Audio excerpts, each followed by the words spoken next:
Bismillahirrahmanirrahim. Welcome to our law YouTube channel Learn from Zero.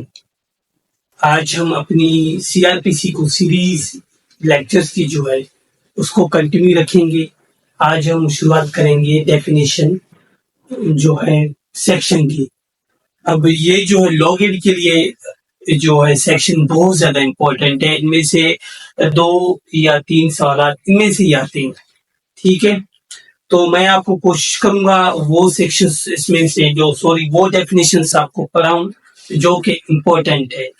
जैसे कि मैंने आपको पहले ही कहा है कि लॉ गेट जो है आपसे सिर्फ जो लेते हैं टेस्ट वो आपकी इंफॉर्मेशन चेक करते हैं कि आपको सेक्शन जो है याद है या नहीं है, यानी कि जो एग्जिट वर्ड्स जो हैं उनका आपको पता है या नहीं पता, ठीक है। वो आपसे ये मालूम नहीं करते कि आप उसको समझते हैं या नहीं समझते, उनका इस चीज से लेना देना है ही नहीं, ठीक है।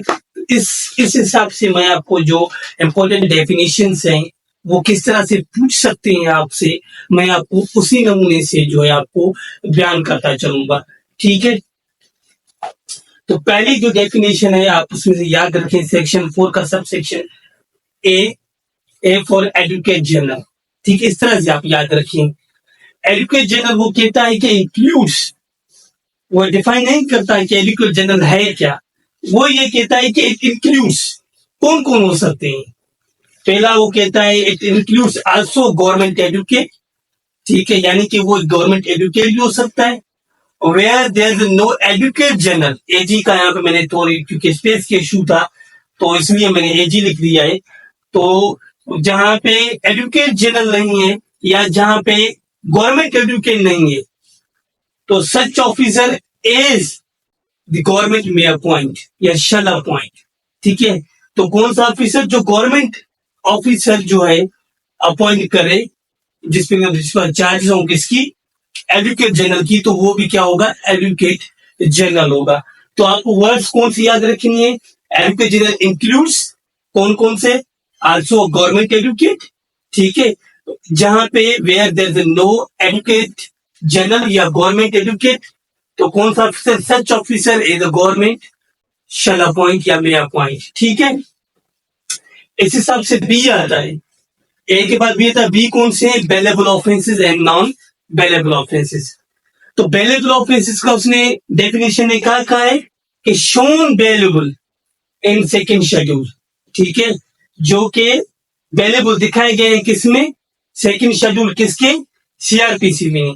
तो आपको पूछ सकता है कि शोन इन विच शेड्यूल, तो आपसे वो कह सकता है कि 4th शेड्यूल, ठीक है, सेकंड शेड्यूल या फर्स्ट शेड्यूल। तो आपको कौन सा याद रखना है, सेकंड शेड्यूल।